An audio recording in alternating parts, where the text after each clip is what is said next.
seen anything like that. I'm a very confident front runner. I've caddied for 33 years, 145 wins now, and that's the best win I've ever had. I have no idea what you have. I don't know. How are we going to count all the shots? I can't keep track. God damn it. I don't think he's pleased. Of course I would. That's a particularly stupid question. It's the Irish Open. Of course I want to play at the weekend. Good afternoon, everybody, and what a beautiful Sunday afternoon it is for spending the day on the couch watching some golf. It is the final round of the 2025 USPGA Championship at Quail Hollow, and it feels like we might be in for a bit of a procession this evening. Scottie Scheffler, with just the most sensational run of golf over the final 5 holes last night, has moved himself into a 3-shot lead, clear of Alex Noren. There was a period last night where we had Scheffler, Rahm, and DeChambeau all tied for the lead, and I thought, whew, this is going to be as good as it gets. But Rahm, he finished up in 6 under par, so 5 back, and DeChambeau stumbled over the closing hole, so he's on 5 under par. I'm not quite sure we're going to get the same numbers involved in this as we did on the final day of the Masters, but hey, we'll give it a good old shot. And I'm delighted that we have Fionn Davenport back with us again. How are you, Fionn? Hey, Nathan. And Gary Murphy, how are you? I'm very well, guys. Very well. What should my tone be with the how are you? Should it be a how are you? Or is it a how are you? Did you have it? How was your week at Mount Juliet? It was good. I enjoyed it. It was, they put on a fabulous show. The course was great. The facilities and the way they looked after us was tremendous. I played pretty well in parts, just a bit ring rusty. Actually, didn't play that great the first day and shot 4 under, and opened up the second day, had it on a string for about 7 or 8 holes, and somehow managed to shoot 4 over. And then I played lovely yesterday. And I think it's time for a change of the rules of golf, to be brutally honest with you. Go on. I'm now fully of the opinion you should get a drop out of a divot. Shane Lowry agrees with you. I had a majestic drive down 18 yesterday because they'd moved the tee up, which actually made the tee shot harder, but I still hit driver into the narrow part of the fairway. And I was in the middle of a resanded divot, and it cupped in the middle. And I've hit a 280-yard drive like an arrow, and I literally had no shot out of this divot. And I was just trying to punch it somewhere up onto the green, and the thing snagged and went miles left into the piss. And I took a double bogey out of nowhere. And so I think it's a rule change from Monday on. I'm going to write to the RNA and go, especially if you had a good drive, it shouldn't be in the divot. Well, I don't know if you noticed, it didn't seem to bother Scottie Scheffler last night. On 18, no, it didn't. No, but Scottie's just a little bit better at golf than I am. So don't do yourself a disservice like that, Gary. Near to me, Gary, though. No, honestly, if Monday you're dead serious about writing a letter, get in touch with Bo and send the email to Shane. Shane will add his signature. And between you, maybe you can pressure the RNA to make a rule change. So his bowl was what? It was not embedded. His was different. So his was a pitch mark. Yeah. So his ball was embedded. Well, it had found its way into a pitch mark, but that wasn't his own. Yeah. So there is no relief for that. As there's no relief if you find yourself in a divot either. But obviously, when you're in a pitch mark, it's a different scenario because the ball, basically half of it was underground. Yeah, I thought if he'd hit it with the second swing, he probably would have got it up onto the green. It was a strange. It's another oddity, and it emphasizes how unfair the game can be at times. And I think they should probably change that because you're getting relief from technically an unplayable, and you've kind of rolled into an unplayable, and it's, you can't do anything. Like, there's no shot to be played, and it's not really a skill thing either. Now, the divot is a sandy divot that cups in like a bird's nest is pretty unplayable too, but I would suggest not with the divots. Obviously, I'm only messing, but it would be impossible to police if it was a regular. Well, to see that, but therein lies the problems. But you can't really. It is a game of honor. You can't really. Now, obviously, there were thousands of people watching me, so I couldn't move it out of the divot. But you can't really fiddle with the rules because you think people are going to cheat the rules. You just have to make the rules and play by the rules. You know, and if someone it has to be attested that it is a pitch mark. I think if it is a pitch mark and you're in there, I think they should change that rule. But then people are going to go, what if I'm plugged in the bunker? You know, but that's a different. Where does it end? Like, yeah, but it's easy to get out of a plug line in the bunker. It's impossible to hit a full distance shot from plug line in the fairway. The other part of what happened with Shane was, so he spoke to Brian Keogh of the Irish Independent afterwards, and he said, because he was visibly frustrated, and he gave the finger to the golf ball, and as you say, the second swing was impressive, and the ball probably would have gone further if he just took his anger out on it first time around, and he ends up missing the cut by a single stroke, having bogeyed that hole. So, it cost him a lot ultimately. He said it was just that the ESPN guy was a bit too involved when he wasn't asked to be. And that's what annoyed me a lot. I was just asking the referee, and the ESPN guy comes straight over and he's like, that's not your pitch mark. And I'm like, that's not for you to talk about. That's for me to call a rules official and decide what happens.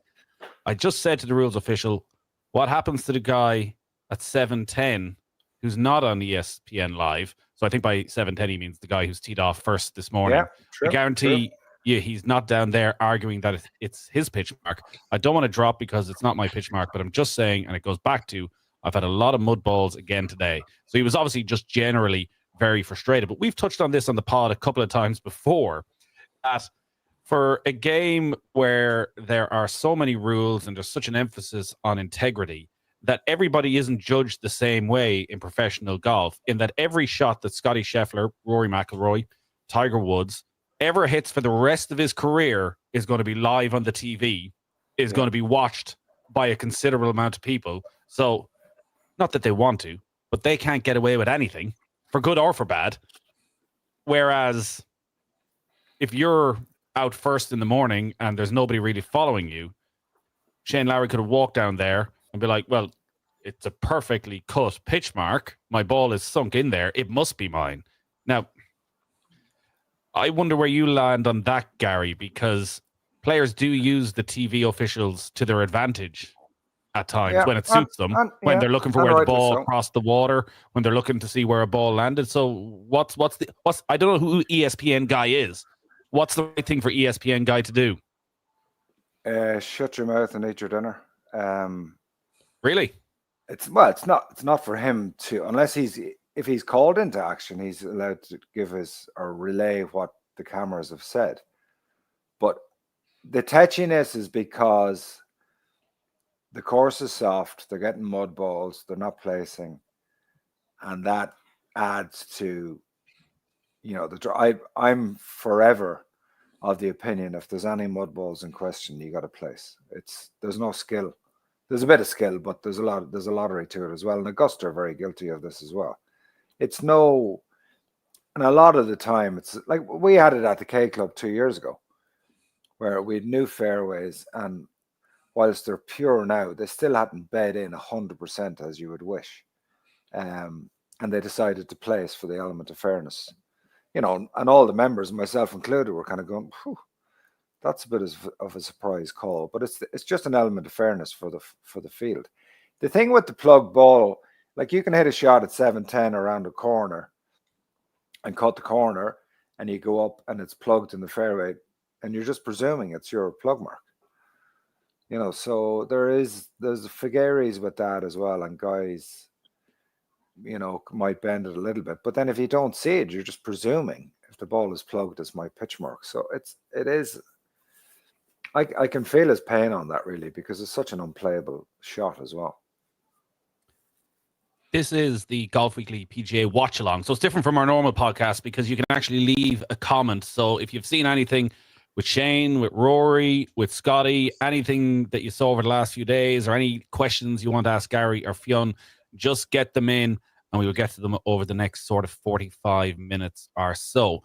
while we're talking about the Irish, and we'll get to Scottie, and we will show due deference to the genius that is Scottie Scheffler, but we're going to talk a lot about him, I feel, over the week if he goes on and wins this tournament. Shane last week missed a glorious opportunity to win the golf tournament. This week he misses the cut. What was your sense? And I know you were playing yourself, but I know you were also making it very easy in the evenings, Gary, and probably watching a bit of golf with Shane's game this week, that ultimately he's not here for the weekend. Yeah, I think it was bizarre up until kind of late last night, or nearly at one point last night. It looked like, wow, this is going to be, do we know anyone on this leaderboard, really? It looked like it was kind of one of those weeks. A lot of the top players, for whatever reason, have struggled and either missed the cut or they're down the field. I can't put, the only thing I would suggest, and like, it's hard, it's easy, you know, he's been playing great. He had a great week the previous week. If you look at Justin Thomas, he's gone win second defending champion at this venue, and he misses the cut. They're all guilty at times of just putting too much pressure on themselves in the majors. You know, maybe he's just pushing a little bit too hard. He's a little bit more impatient than he would normally be. You can't really say with this game there was anything, you know, massively, you know, he's not gripping the club differently, or, you know, there's nothing massively different. I think it's a build-up of a lot of good golf, and then maybe applying too much pressure to the week. And it's frustrating to miss out, because even if you're down the field, you still want to be around there Friday night with the chance, you know, to do a Siwoo Kim on, you know, shoot 64 and you're kind of back in it sort of thing on a Friday or Saturday. But just one of those weeks. I know it sounds easy to say it, but it is a very fickle sport, and it's something to learn going into the US Open. Like, you can't push any harder in these events than you do in regular events. I think that's why Tiger was so good. He seemed to play the same every week. If it was playing in the Far East for a ton of appearance money, he still gave the same that he gives at a major. So maybe that's a little bit of a learning for him, more than anything else physically, really. So Rory, and we should remember yesterday there was a lengthy delay, and Rory was walking from the putting green to the first tee when the hooter went off again and let out didn't let it out. I think he just mouthed it as he looked back at Harry Diamond and went, "Fuck off."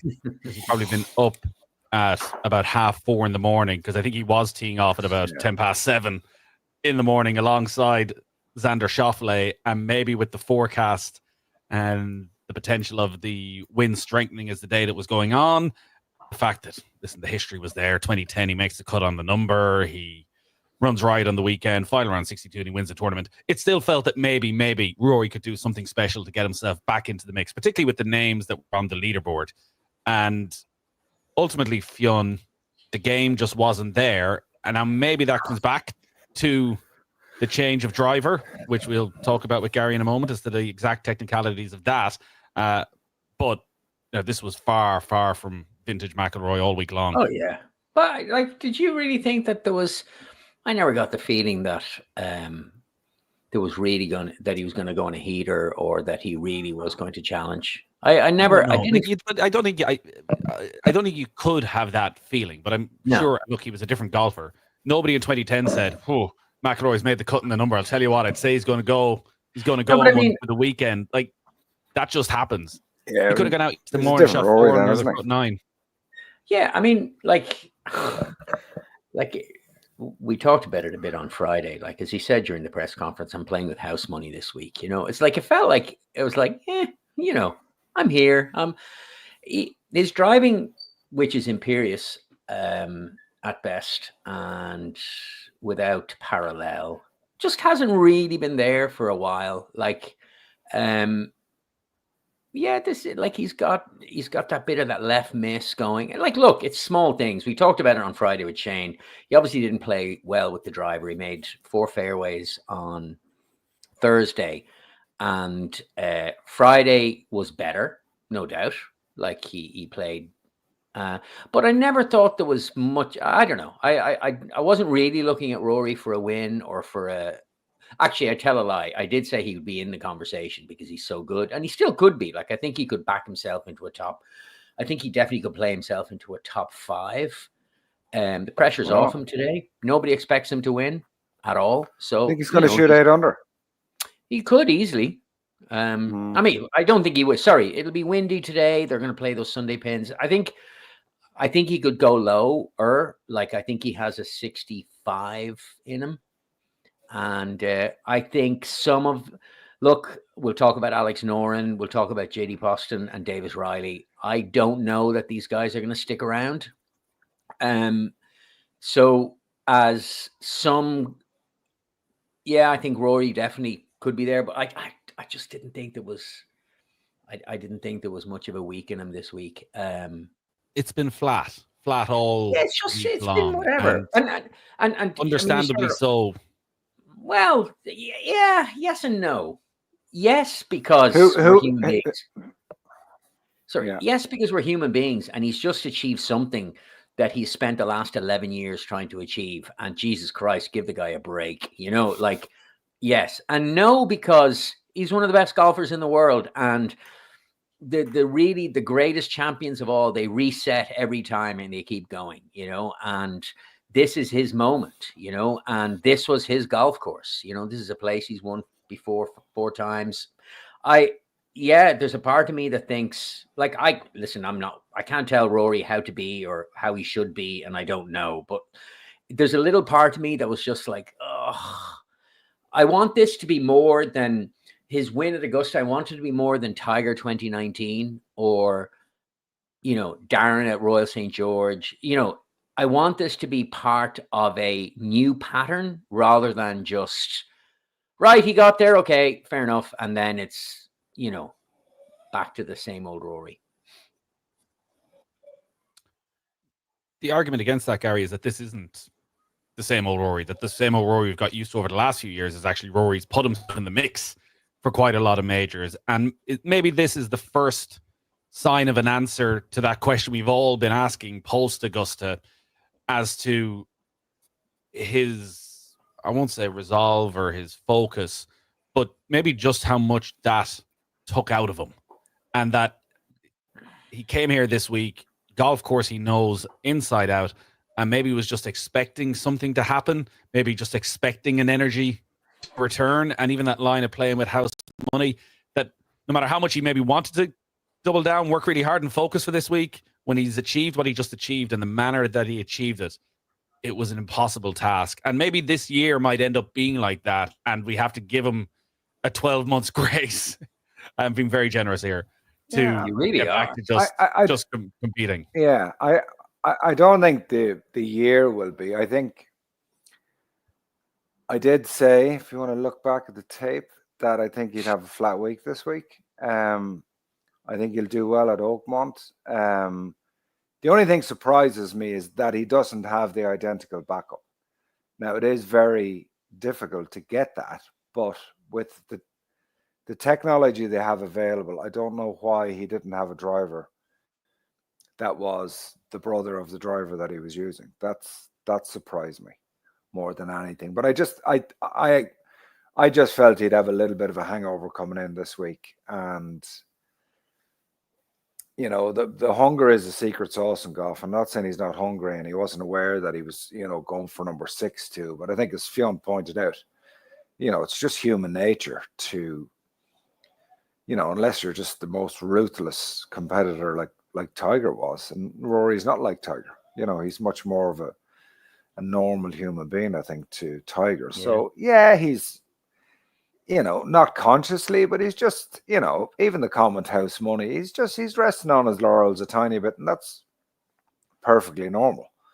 Like Shane Lowry won the Open in Portrush, and they had a World Golf Championship the following week in St. Louis, and he didn't even bother going to it. You know what I mean? So it's just a little bit of that. I'm just shocked that he doesn't have a very similar backup driver to what he used. And then you're going out at a golf course where he knows he has dominated in the past with his driver. And as you've seen the course play this week, it's very difficult. If you even look at Scheffler, it's very difficult to to get into a rhythm, if you're not driving the club as you wish, for someone who relies so much on his tempo with his driver, and that's not flowing through the rest of your game, and then you're getting a bit steery with the driver that you don't quite trust, and that just ekes into a little bit of the rest of your game. And then, I won the Grand Slam last month, and just all those tiny little things.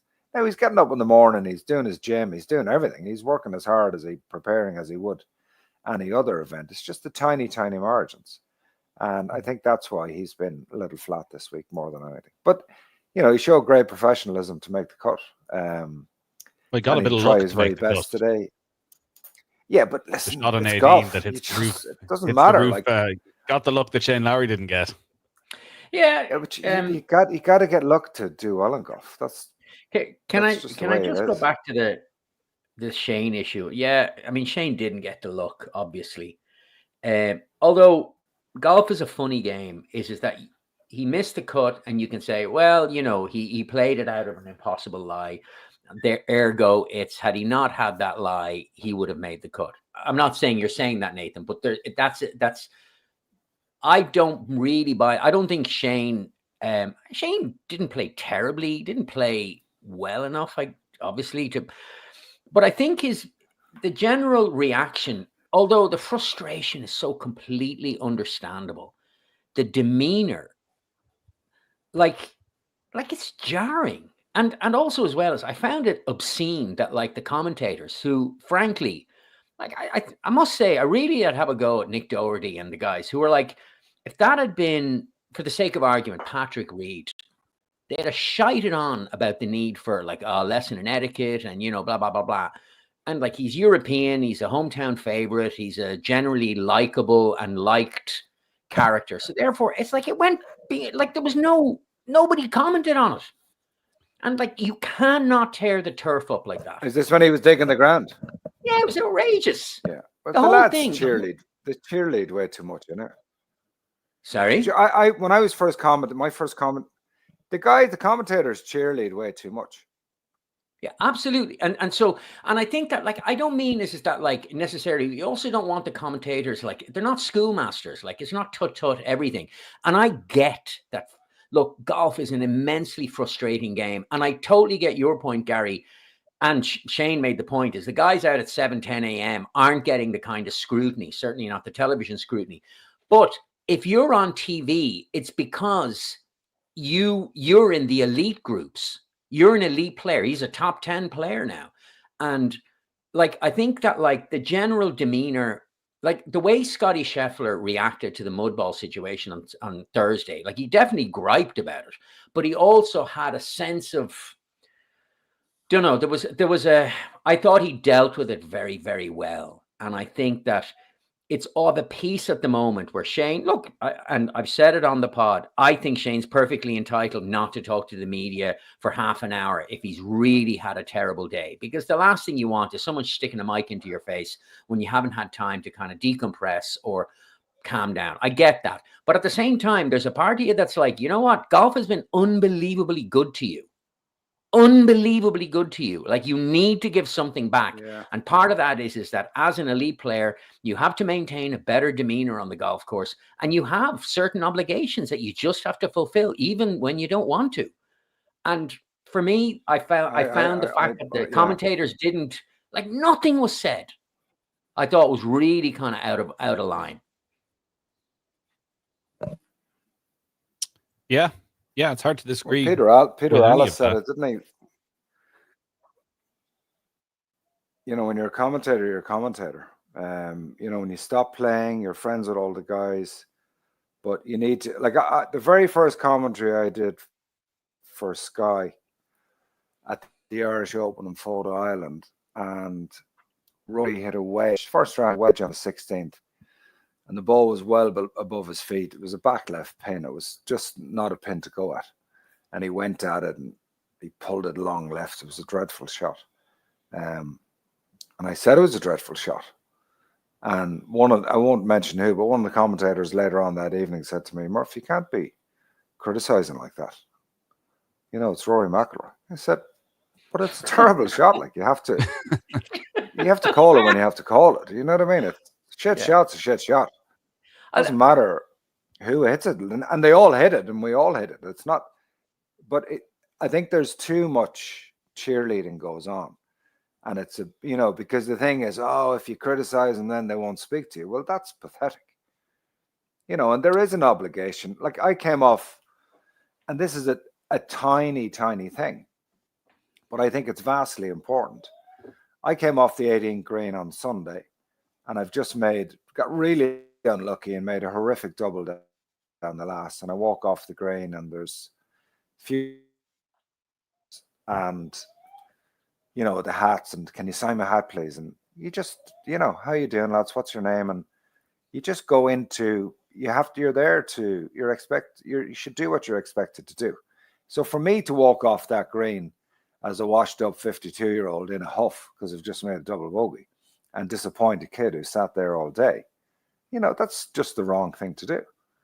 And you have to act as if and understand your responsibility, because that responsibility comes with, unbelievable financial, whatever the word is, they're making all their money on the fact that they are in TV slots and they are getting extra for this and that. So you do have to act as if and behave accordingly. And I don't think that they should be allowed not to do interviews afterwards. I really don't, because sometimes you get a bit of gold, and it's the media and the social media and the TV companies that pay the bills of the day. So, well, on that, sorry. Firstly, Shane did speak to the media after his round. Rory hasn't spoken to the media after any of his 3 rounds yet. I think you're so right on fronting up when things don't go well. The majority of the time, I think it's perfectly understandable. There will be occasions where you just can't face it. And McIlroy, when he was beaten by Brooks and just didn't want it, or even Bryson last year, I think, fair enough. You just don't want that. But actually, one of the reasons why Rory has become so popular and such a people's champion is that he has done all these incredibly emotional post-round interviews where he made it so clear how much it meant to him. And that's what endeared him to people. They thought, okay, there's a real fragility here to this genius. And that's the bit that people were able to get behind. And actually, if he'd just gone and sulked in his car after Ryder Cup disappointment or after major disappointment every time, it wouldn't be the storyline that it was. Yeah, I mean, like, I could be I could be totally wrong, but I can't imagine that Rory is that upset about this week. He's riding a high. He's achieved his lifelong ambition. He's played okay. He hasn't played terribly badly. He just hasn't played well enough to be on top of the leaderboard. It's been a so week for him. So, like, why aren't you talking to the media? It just feels. And people fill the vacuum is the other thing. Like, that's so even around this non-conforming driver, which is something that happens golfers all of the time. You have this sort of wild conspiracy theory, right-wing Twitter nut jobs. And not just right-wing Twitter. I tell you, some of my friends in the WhatsApp groups, they're really? Like, with the with the Masters. That's why he drove. Like, we need to load it. Did you see how did you see how he drove the ball on Sunday at the Masters? Yeah. But again, I don't know why he doesn't come out. And look, Shane is probably a different story in that I think Shane is seen as being such a good guy off the course, and so at odds with his behavior at times on the course that people always lean towards that bit of, oh, it's kind of out of character. And maybe it goes back to that time with Rory and Patrick Reed, and where the ball, again, was it a similar embedded situation, and Patrick Reed had picked the ball up. Like, Patrick Reed's reputation, he doesn't have one. Yeah, and his character is so flawed that people were nobody was going to give him the benefit of the doubt. Where with Rory, they will. And I still think that with Shane, that there's almost this, Jesus, sure, it's good to have a bit of emotion out there. But it's absolutely right to have a good bit of emotion. And look, there's no doubt, and you're right, Shane and Rory are different. They're different beasts. Shane has earned his spot in the top 10 in the world. He's clearly... He's a very consistent player, but he hasn't won since 2019. He hasn't won since the Open. I mean, sorry, he won the team event. He won the Zurich, obviously, and with Rory. But I'm saying is that, like, Rory, he won in Wentworth. He won at Wentworth. I apologize. Yes. But I'm saying is that like Shane is but Shane is also like 7th on PIP, and that's not down to him being a serial winner. That's down to him being perceived as like a large and likable character in golf, someone that like, the Irishness, the smile when he's feeling good, like his short game prowess, lots of little elements go in, but he's 7th on PIP. Like he's earning whatever he got, like 3 or 4 million or whatever he got for that. Rory is genuinely one of the best golfers of all time. So like, you know what I mean? Like, I just think that like, anyway, I'm not going to rehash the point, but I'm all in favor of passion. I love Tyrrell Hatton. I love Tyrrell Hatton. I love his passion. But if Tyrrell Hatton took a club and started, ripping up the turf. Now, I know that they repair it afterwards, but bullshit. I don't care. If Tyrrell Hatton was to do that, as opposed to dropping F-bombs or C-bombs, and of course, Tyrrell Hatton gets fined for this stuff. Huh? All of the bombs when it comes to all of the bombs, basically. And I'd be surprised as to, I wonder if a penalty will be levied on Shane for his petulance. Yeah. We can chat more about this in the review pods, because I do wonder for all of us how long we leave the Rory honeymoon period going, because I found it almost frustrating on the coverage last night, even there was no actual analysis of what was going wrong. It was, again, almost he's playing with house money. None of this really mattered. And you're like, well, actually, we kind of really want him to follow up on this. So we should talk about maybe what's happening at the top of the leaderboard, because there was a 10-minute spell last night that maybe changed the course of this tournament, where Scottie Scheffler hits the shot of the tournament, the drive in 14 into 5 feet, eagle, and at the same time, Bryson is dropping shots in 16 and 17, and Scottie just drives on from there, 5 under par through the final 5 holes. So he's going to start tonight, 7:40 tee time, on 11 under par, playing alongside Alex Noren. 12 under par. Remarkable story. 11 under par. Oh, sorry. Yes. 11 under par. Yeah. 11. 3 clear of Alex Noren.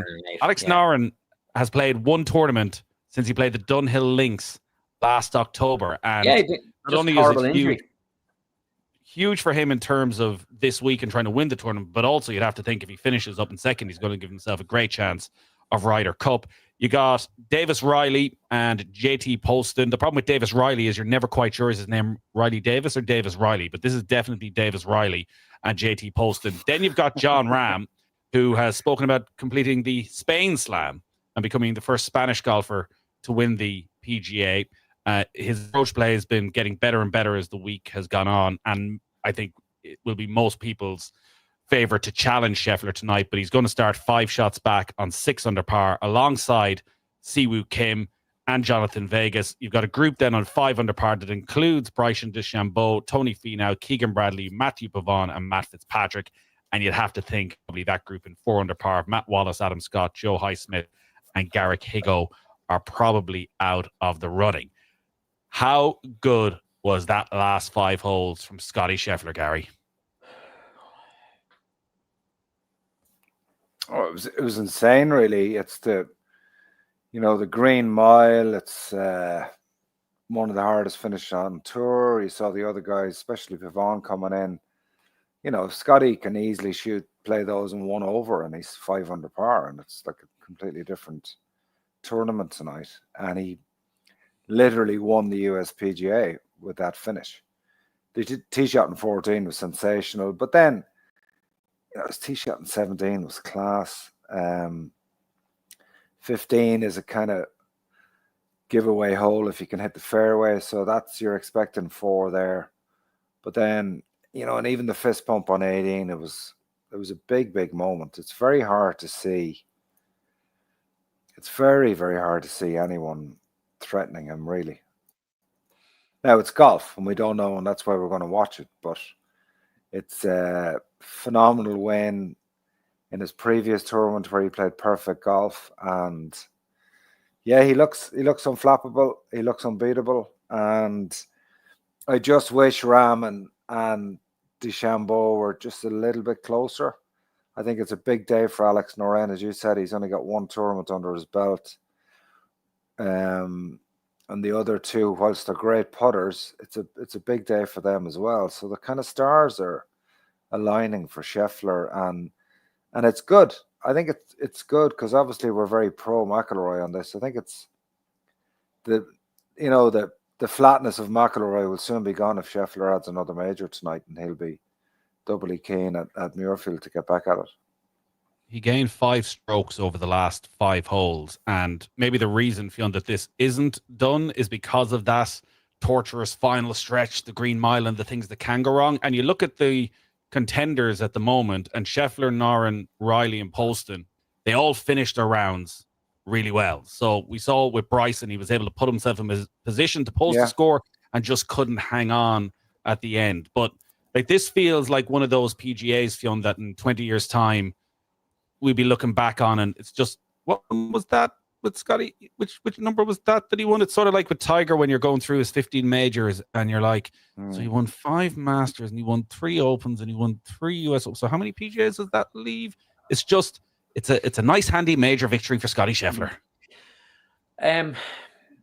What makes Scottie the best in the world, and it's like any of the top guys can prompt mad superlatives from the likes of us when everything is going well, when driving is going well, when they're striping their irons, when their putting is beautiful, because these are amazing golfers. Like last night, Scheffler from 8 to 13, say, like he had a lovely start. He like nearly aced the 4th. Then he had a little bit of a wobble where he didn't have all of his best stuff. He was looking for that cut, and there was a couple of drives that's just stayed out there. And, he fought it a bit. There was the miss putt, the one that prompted him, the one that kind of just, and he just like, his whole face just was like, holy shit, how did that not go in? And then did he bogey 13? Was it? He had bogeys on 11. Yeah, bogeyed 11 and 13. 13, birdied 12. Bogeyed 11, yeah. Yeah. And so you're like, okay, so it's like it's there, but it's not fully, it's not like he's not controlling it the way we know he does.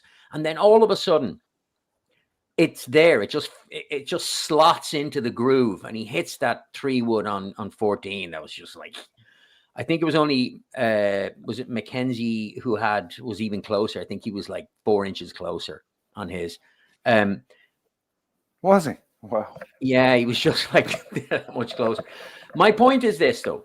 Scheffler, he grinds like his ability to be imperious, even when it's not. He minimizes mistakes. He never ever seems to get out of focus. He stays so focused on what the task is at hand. Every time you never look at Scottie, or very, very rarely, and I can't seem to recall one. Does he hit bad shots? Absolutely. But you never go, why did he pull that club? He should never have. That's his thinking. Maybe it's the way he works at Ted Scott, or maybe it's just within him. He always has an ability to be exactly where he needs to be on the golf course, thinking the right way. His course strategy is second to none. His ability to execute under pressure, I'd argue, is definitely second to none. And that now probably the return, the Eagle, then was he 4 or 5 under for the last 5? 5 under for the last 5. Yeah, I mean, that's insane numbers. Look, Golf has it that essentially on those last 5 holes, he hit 8 perfect shots when you look at the strokes gained. Okay, let's split the difference. Let's say he hit 4 perfect shots. Let's say he was 3 under for the last 5.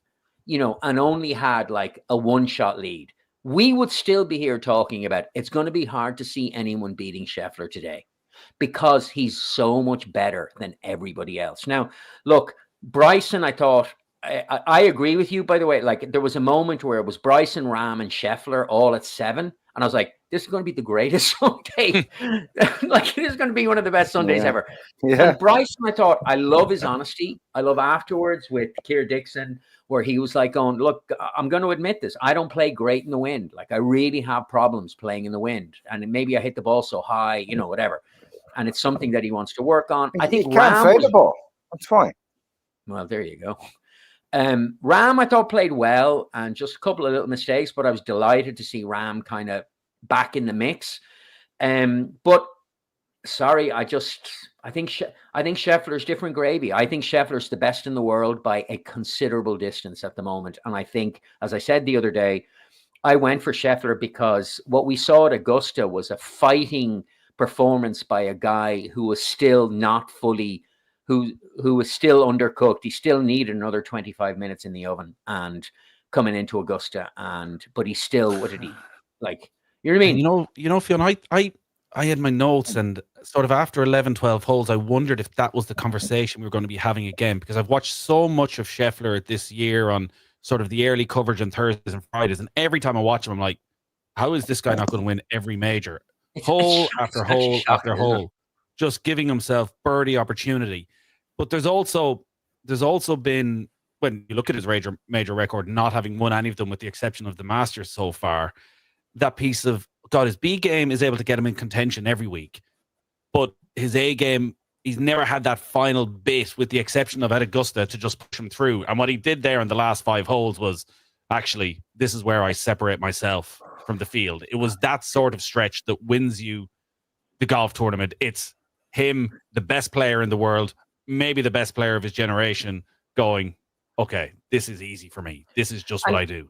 And Gary will know this far better than you or I, Nathan. But like, I mean, people talk, oh, he's the best iron player around. So he's an unbelievable ball striker. So in tougher conditions, like with wind, etc., it's the likes of a Scheffler who he looks so unorthodox because he obviously, he moves that right foot so much. But like his ability to pure strike an iron time after time after time, and his distance control is just like second to none. Gary. Yeah, I think the reason Bryson is saying he can't. Well, I think Bryson struggles in the wind because he is, he's not a flat track bully, but he does struggle to hold the ball up. He struggles to fade the ball, and when you're playing, the 18 holes don't go in a straight line, so you need to have different shots, and I think he will add that to his game, and then he's a dangerous beast. But Scheffler is all the shots, and like DeChambeau too. His short game is phenomenal, but it's very hard. What did you think of his drive on 18? Both ways. Like on 18, taking aim at the trouble and cutting it off the trouble, just that confidence to just know, and particularly because on 2 or 3 drives, it didn't come back; it just stayed out there. But I know, but when he wants, that's an easy shot for him. He could do that in his pajamas with his eyes closed. That's kind of what he does. There's very, very little, when you're in control like that, there's very little thought process to that shot. Scottie's strokes gained, that's Gary, easy for him. It's off the tee first, approach the green first, tee to green first, around the green 33rd, work to be done there, and putting 12th. And we sort of know all winning form. That's right there. We sort of know all of the other stuff, that he's going to be probably first or up there. But if he's near the top 10 in putting, everybody's dead. Yeah. Yeah. I think the challenge as well for the challenge for the chase and pack is kind of going, okay, Alex is 3 back and the lads are 4 back, but John Rahm's going to bed last night on him. I have to give this guy 5 shots. Not easy. Now, he did lose a 6-shot lead at the FedEx to McIlroy, so, and it is golf. Freedom in that, Gary, tonight just think if he plays for Rahm. Is there a freedom for Rahm and DeChambeau in particular? Whereas a lot of those guys, and look, Alex Noren hasn't won an event since 2018. He's just coming back from injury. This is bonus territory for him, and there's a massive upside if he can keep himself in the mix. JT Poston, Davis Riley, those guys just want to hang around, and if they get there, fair enough. But actually, a big payday is worth something. Whereas Rahm and DeChambeau, the only thing, it's win or bust for them. So you just think you go out, the mindset is be aggressive as you possibly can. Oh, totally, yeah. Because he ain't coming back. Yeah, but it's Sunday. it's Sunday pins. Like, they have to have a sensational round, but it's hard when you're trying to have a sensational round and not throw an odd mistake in.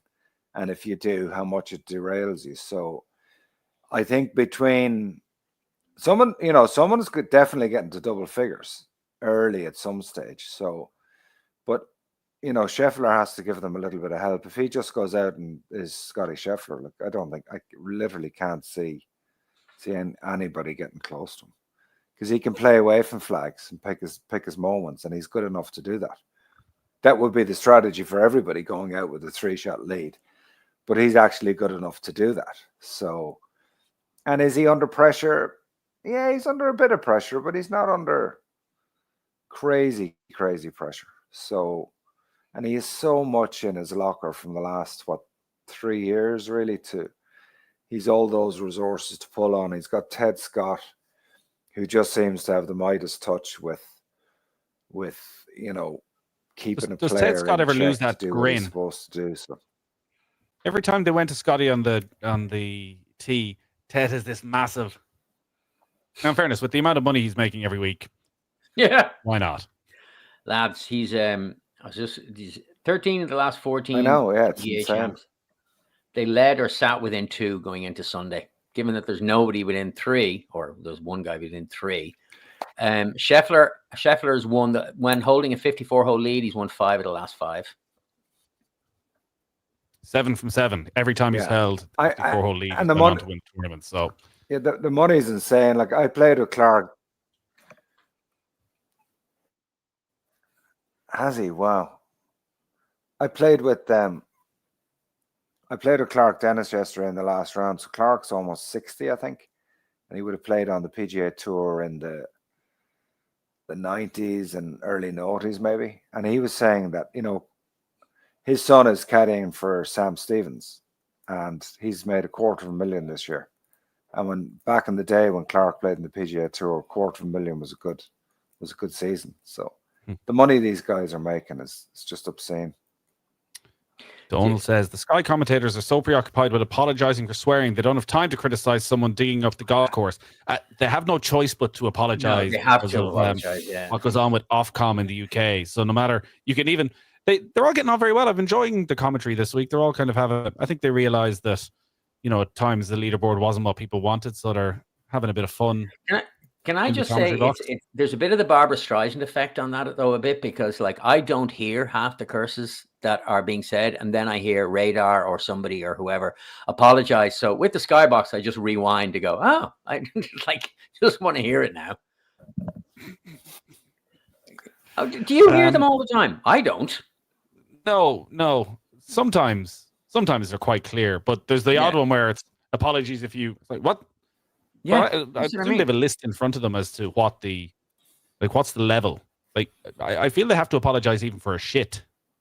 Yeah, well, they do. I think it's not part of. Yeah, as you said, it's Ofcom. Come here. Here's just a little tiny sideshow, right? So Davis Riley, obviously, what's he sitting at? 7 under.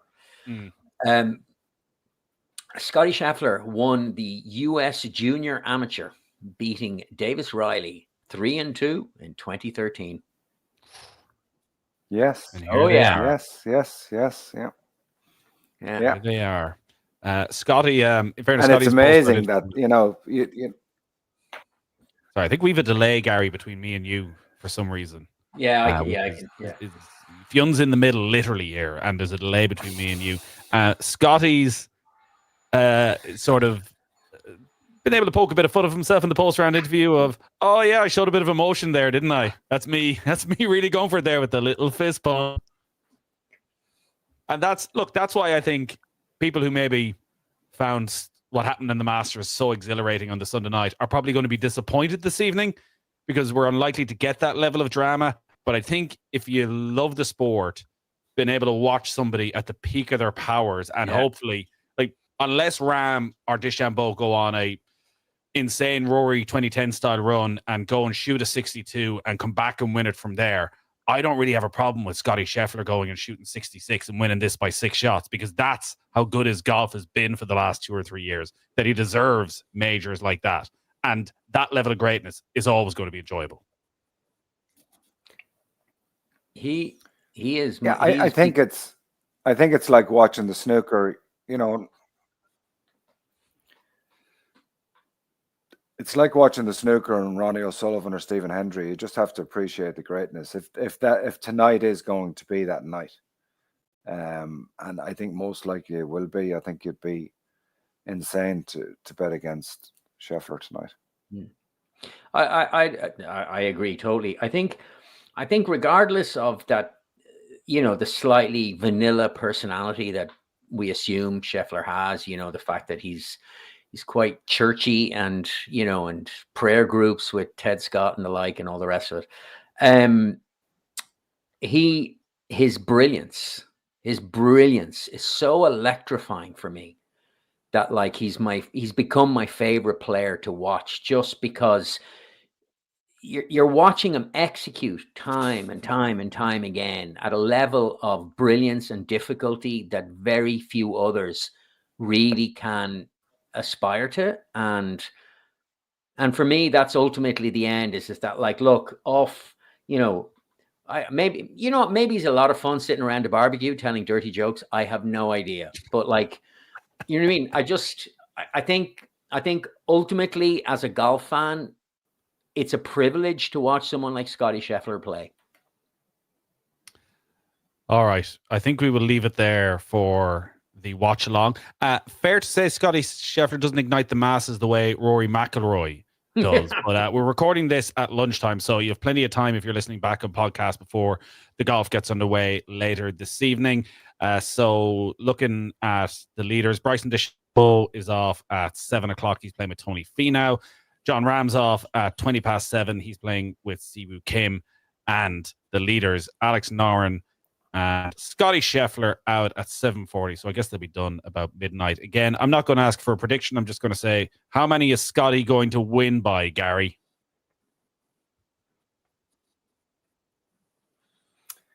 I would say 4 shots.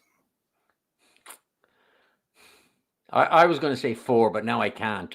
So I'll say. I think. Listen, yeah. Yeah, where are you in the world, Gary? Because you're about 6 minutes behind me and Fionn. Yeah.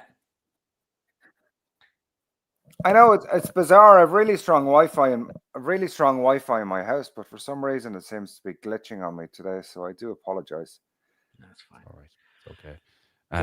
I'd go with 4. I'd go with 4, Nathan. Both of you go 4. I'm going to go with 8, just so, like, if it's right, I look like a genius. Yeah. And it ultimately doesn't really matter.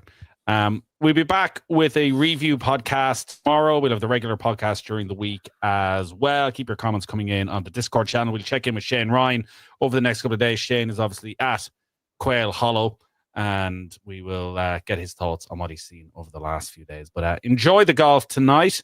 Gary, Fionn, thank you as ever. Thanks to Brona for working on this sunny Sunday afternoon to bring you the show. And we'll talk to you tomorrow. Good luck. Thanks, guys. All my exes. Guys.